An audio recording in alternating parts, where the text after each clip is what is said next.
Okay, should I wear it like this or is that a little bit too geeky?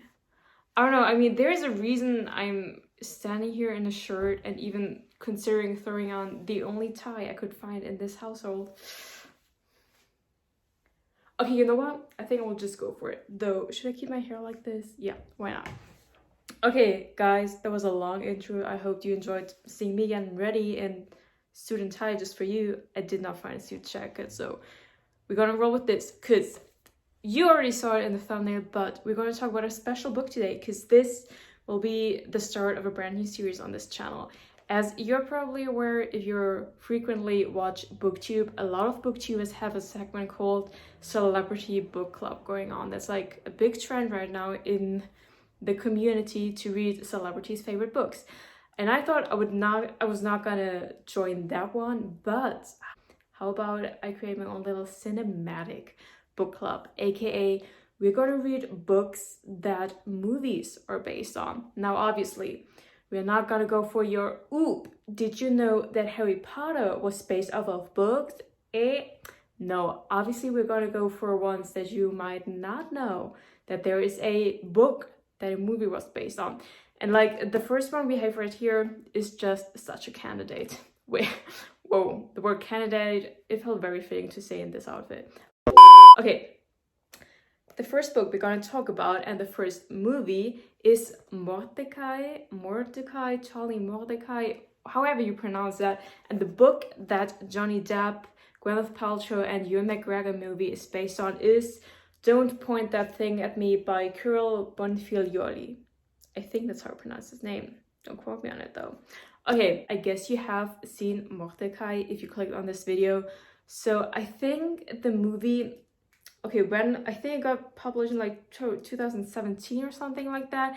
I think it was not overly successful. When my friend and I watched the movie only like a couple of weeks ago, she told me that even though it cost $60 million to produce that, it only ran in $30 million. So that's probably why there isn't a second part.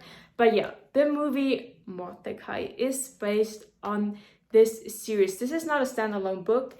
This is a book series consisting of 5 books starring Charlie Mortdecai in the role of the protagonist.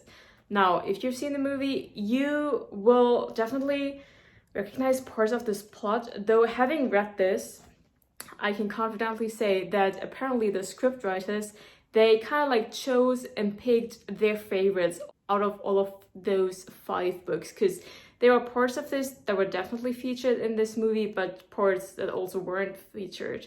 And like other parts, like for example, that whole mustache business that features quite heavily in that movie, is definitely taken out of the 4th of the books, because that one is called The Great Mortdecai Mustache Mystery. So I kind of supposed to got from that one. Okay, so if you have not read the books or watched the movie, though you will have done one of those, otherwise you wouldn't be here. Charlie Mortdecai is a, as it says right here on the book title, a degenerate aristocrat and amoral art dealer.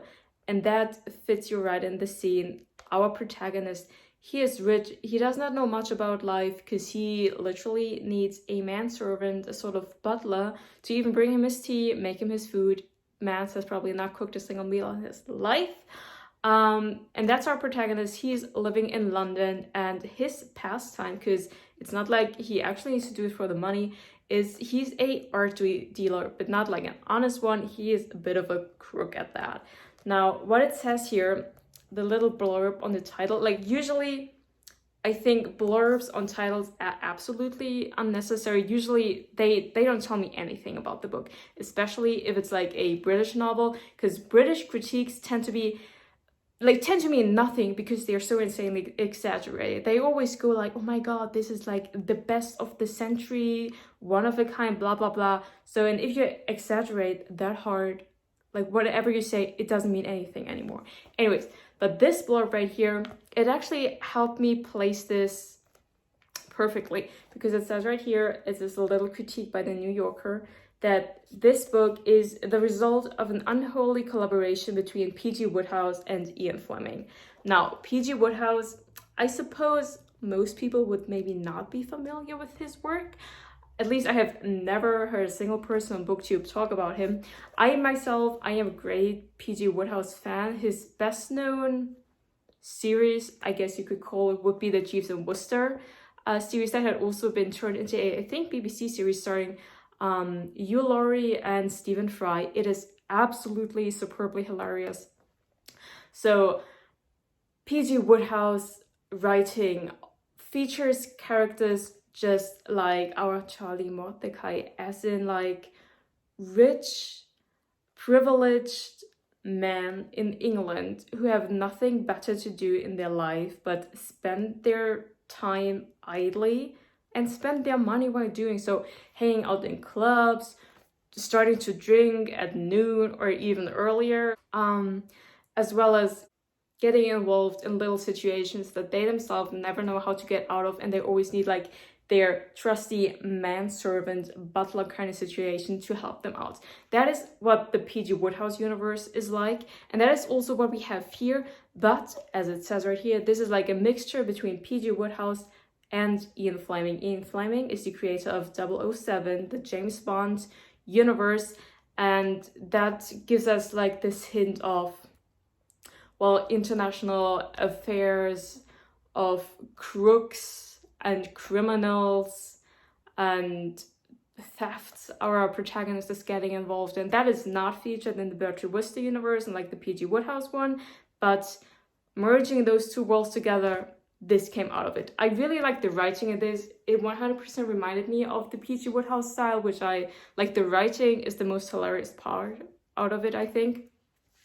So yeah, this movie and like the books they are based on, it is like P.G. Wodehouse gone slightly vulgar, I would say, as well in plot as in language. But still, I found it to be actually quite enjoyable, and I was quite surprised when I found out that the actual movie was based out of books. Like this, P.G. Wodehouse published his work, I want to say in like the 1920s, 1930s, whereas this was published in 1976, I think. So we have a bit of a time difference, but it has the exact same vibe to it. Though, of course, this is like, it has a more modern twist to it, because like things that did not yet exist in the 1920s already existed in the 1970s. Woo. Okay, so this is going to be our first segment of the Cinematic Book Club, Mortdecai. If you like the movie, definitely check out this book. If you like P.G. Wodehouse, but like it a bit more saucy, you know, also definitely check out this book. You're sure to like it. I will see you in the next Cinematic Book Club segment. I already have a few more ideas of what I'm going to introduce to you.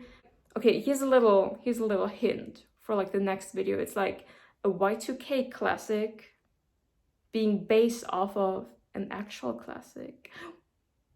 Not gonna say anything else though. Okay, folks, I hope you enjoyed this quick but short and sweet introduction to the book Mortdecai was being based off. By the way, did I pronounce that wrong the entire video? I'm not sure, because I'm not quite sure how you're supposed to pronounce that, but I gave it like this fancy air, which I personally like. So anyways, I hope you enjoyed this video. If you have some suggestions for Cinematic Book Club features, leave them both down below, and we'll see you in the next video. Bye. Oh.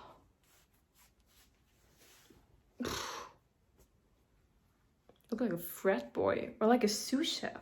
What the hell? Okay, you don't need to see this.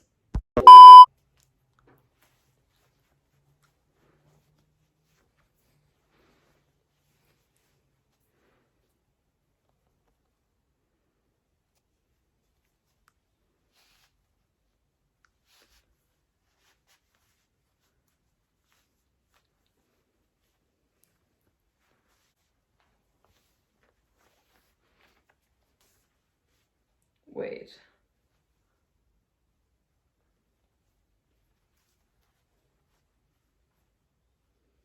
Can't you wear it like this? Isn't that a thing? Yo.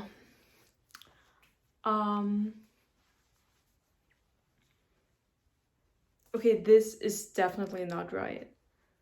How did I do that? Maybe it's just too big, wait.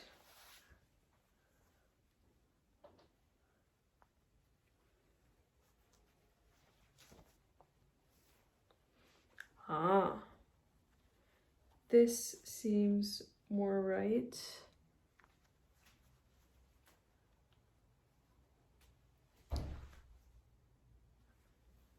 Okay, no, it does not really.